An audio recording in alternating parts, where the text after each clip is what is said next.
SFG itu Iya, belum. SFG. SFG di depan itu. Yes. Itu langgananku I betulan Mbak. love it.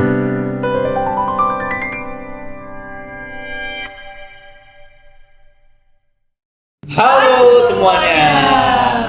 Kembali lagi bersama kita di Pindah kelas season 2.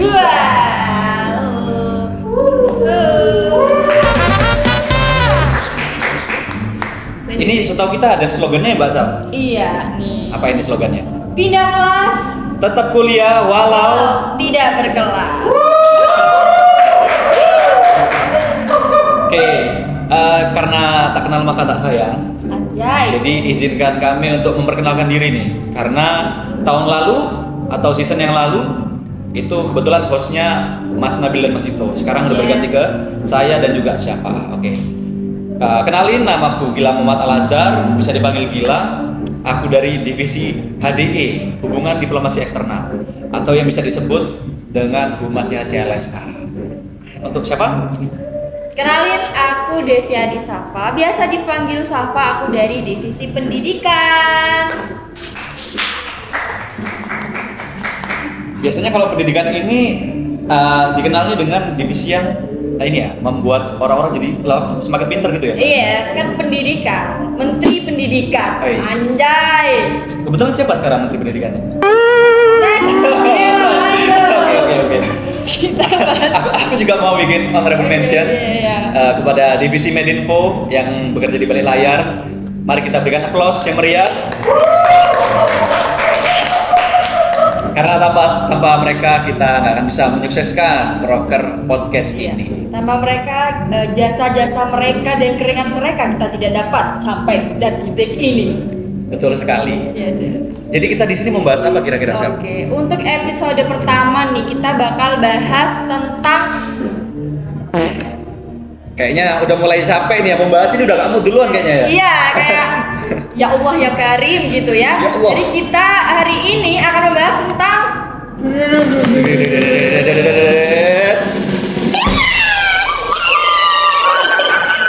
pasti teman-teman nggak sabar nih kita mau bahas apa sih tentang DPR.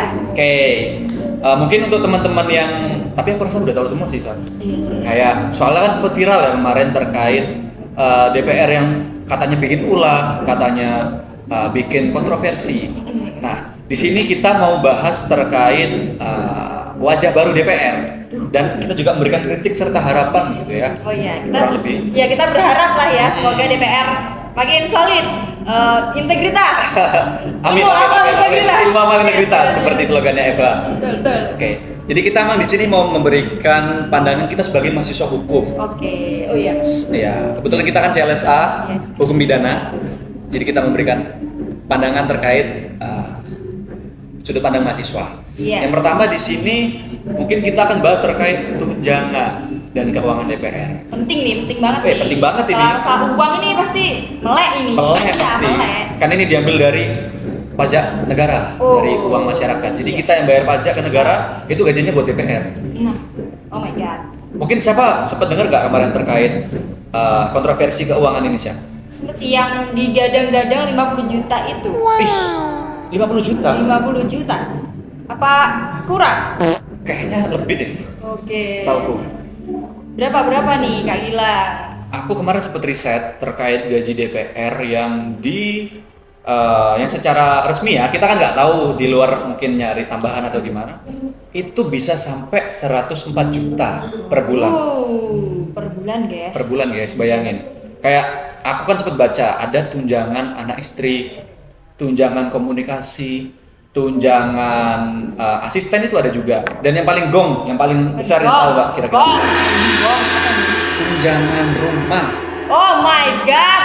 Itu nominalnya sampai 50 juta Oke, dalam sebulan. Ini manfaat dari tunjangan rumah itu apa sih Kak? Maksudnya kayak buat apa gitu loh? Kalau kita bicara tentang instansi lain, mungkin kayak di perusahaan-perusahaan lain, biasanya kita dapat tunjangan kayak rumah dinas gitu Kak Oh, istilahnya. rumah dinas. Jadi mungkin kalau di tempat lain diberikan rumah dinas, kalau di DPR dikasihnya itu uang dinas. uang mentahnya. Uang dinas. Oh iya. Jadi bukan Dikasih berupa uang fasilitas. pokok. Nah, sampai 50 juta. Jadi kemarin aku sempat dengar ini sih kayak wawancaranya Wakil Ketua DPR Nanti mungkin Mas Medinfo bisa dimasukkan beritanya. Oke, terkait ini kontrak atau ngekosnya itu 3 juta per hari. 3 juta per hari. 3 juta per hari.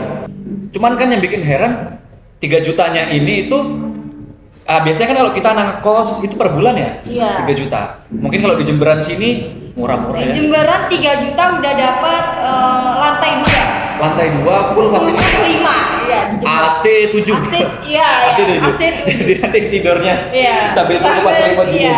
Selimut 5 tingkat. 3 5 juta tingkat. sebulan di Jember. Saking dinginnya. Nah, ini di sana 3 juta per hari. Wow.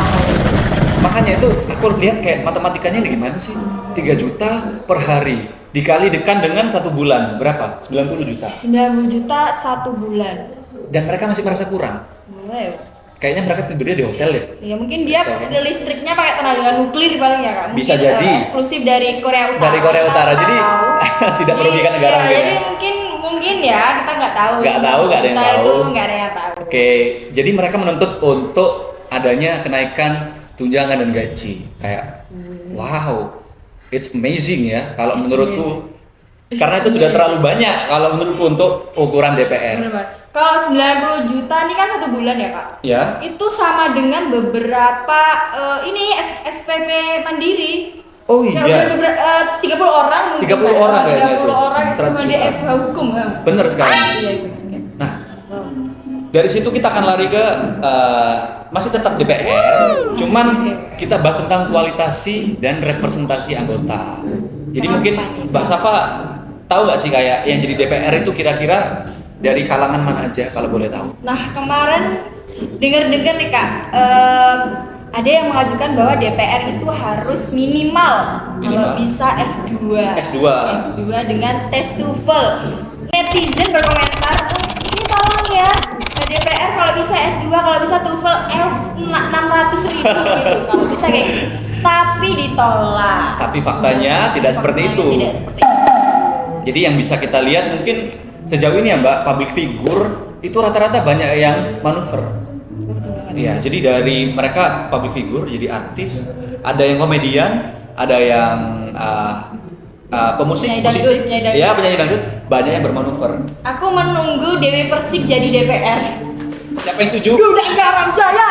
Kuda garam jaya, kuda garam jaya. Aye. Ikut heboh ini, Iya. sampai jatuh apinya. Sampai jatuh, maaf ya teman-teman. Lanjut. Aku tahu itu kemarin sempet ada terkait ini salah satu public figure Mbak, namanya itu Uya Kuya. Oh, Uya. Iya, Uya Kuya itu media dari Laos ya. Kenapa kok ketawa Mbak? Nggak apa-apa, nggak apa-apa. Mengingat masa lalu. Oh, masa lalu. Uya. Yes. Lanjut. Yang dulu hipnotis itu? Iya, yang dulu. Ya, Uya Kuya itu kemarin sempet terkena masalah rumahnya dijarah. Oh iya, penjarahan. Iya, tahu nggak kira-kira kenapa kok itu rumahnya dijarah? Kenapa tuh Kak? Dari yang aku baca ya, para netizen dan rakyat ini merasa kesal, merasa jengkel karena apa? Karena Uya Kuya sempat joget-joget. Jadi waktu itu kebetulan lagi ada acara. Katanya sih ya ada karena pertunjukan joget-joget. dari entah mahasiswa atau dari siapa gitu ya. Cuman beliau ikut untuk merepresentasikan euforianya. Oke. Nah, tapi untuk pendapat berbagai macam masyarakat itu menganggap bahwa ini nggak tepat momennya untuk joget seperti itu karena rakyat sekarang banyak yang menderita, rakyat banyak yang merasa kekurangan, banyak yang mengeluh lah intinya Mbak, pajak kok semakin naik semakin hari, Betul. tapi pendapatan nggak naik, UMR di beberapa kota juga kalau bisa dibilang miris ya, kalau kita tahu. Bayangin aja kita sekarang di Jember ya, UMR-nya kisaran berapa ya Mbak? 2 jutaan apa ya? 2,5 juta ya, kurang lebih. Nah, kalau dibandingin sama mereka 104 juta itu berapa kali lipat ya kira-kira? Itu berapa tahun kita bekerja di Jember menghasilkan 104 juta ya? Betul. Belum dipotong listrik, Makan, bensin, SFG itu Iya, belum ya, SFG. itu. I love it. SFG di depan Iya, itu. SFG. Itu langgananku betul I Mbak. love Ya. SFG. Dia mau ke SFG. Iya. Enggak bercanda. Nah, public figure ini mereka melakukan manuver ke politik. Kira-kira kenapa alasannya Mbak kalau menurut siapa sendiri? Yang pasti karena ambil suara sih. Ambil suara. Ambil suara. Karena dia udah jadi Dikenal ya terkenal lah, udah sama terkenal masyarakat lah. dikenal. Otomatis pasti masyarakat kayak, oh ini kalau misalkan Inul goyang kita. Kalau Inul kita goyang. Mungkin seperti itu. jadi mungkin pandangannya ini ya kayak kalau kita milih yang udah kenal kayaknya bakal lebih terpercaya. Betul. Mungkin anggapannya gitu. Anggapnya seperti itu. Padahal secara kalau mau dibilang secara by data juga nggak yang sebegitu Iya. ininya juga kinerjanya ya. Bener banget. Sebenarnya perlu dikaji lagi sih. Bener. Kompetensi jadi DPR itu harus Bener. seperti apa sih? Kualifikasinya tuh harus seperti apa sih? Harusnya seperti itu ya kan? Kan kita sekarang tadi kerjanya susah ya. Iya, benar banget. Terlalu banyak kriteria harus tinggi badan segini, minimal S1 apa ini. Kok DPR nggak ada? Kan anggapannya Betul, gitu. betul. Untuk sekelas DPR yang menjadi wakil rakyat seperti kita ini sekarang yang duduk di sana, kok nggak ada kualifikasi terkait minimalnya. Makanya aku mungkin harapanku ke depannya untuk DPR mungkin bisa diubah paling rendah paling minimal S1. Satu ya kita butuh lah minimal teman-teman sarjana kita, teman-teman S1 kita minimal nggak pengangguran ya Betul. kan? Betul banget. Sekarang S1 aja nggak menjamin ya. Iya benar banget. Mau kerja nggak bisa kerja pasti juga. Semua nggak menjamin SMP, SMA semua nggak menjamin kerja Nggak kan? menjamin kerja. Nggak ada. Lu punya uang, lu punya kuasa, lu kerja. Gitu.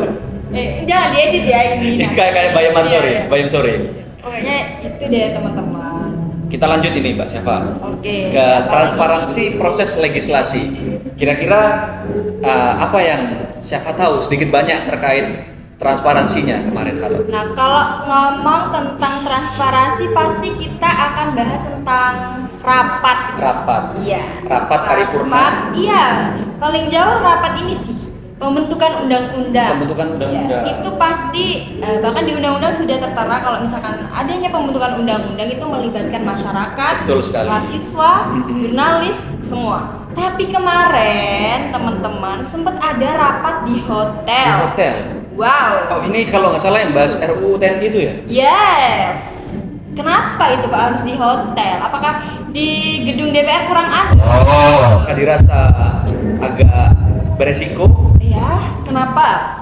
Kenapa? Kok bisa? Silet.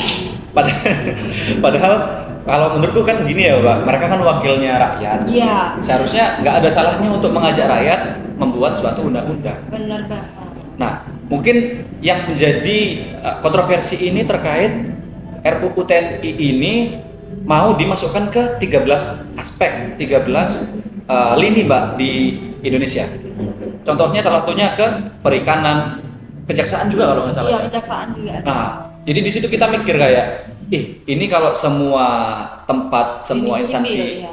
yang targetnya sipil bisa dimasuki oleh aparat, terkhusus TNI, ini tentu sangat akan berisiko ke depannya. Kan bahaya ya, apalagi mereka kalau nggak salah punya slogan Mbak ya, perintah atasan harus selalu dilakukan. Nah itu nanti khawatirnya jedor, bercanda. Tembak, dor. Lanjut, Mbak. Siapa? Mungkin dari masalah-masalah DPR kan kemarin kita banyak banget demo. Demo, bener. Demo. Shout out banget, terima kasih banget kepada seluruh teman-teman mahasiswa dan juga pendemo di seluruh Indonesia. Terima kasih. Kita mengupayakan poin 17+8. Teman-teman, jadi berhubung kita udah yeping terlalu lama ya dari tadi ya, Sat ya. Sampai error ya. Sampai error, ini betul. alat-alatnya kan kita terlalu banyak yeping. Tadi kalau kamera bisa bilang kayaknya aku capek. Iya. Nah, ini kayaknya minta berhenti. Jadi mungkin langsung kita ambil kesimpulan aja kira-kira ya. Kira-kira gini deh. Kamu ada saran nggak atau harapan buat DPR ke depannya? Pure dari kamu ini.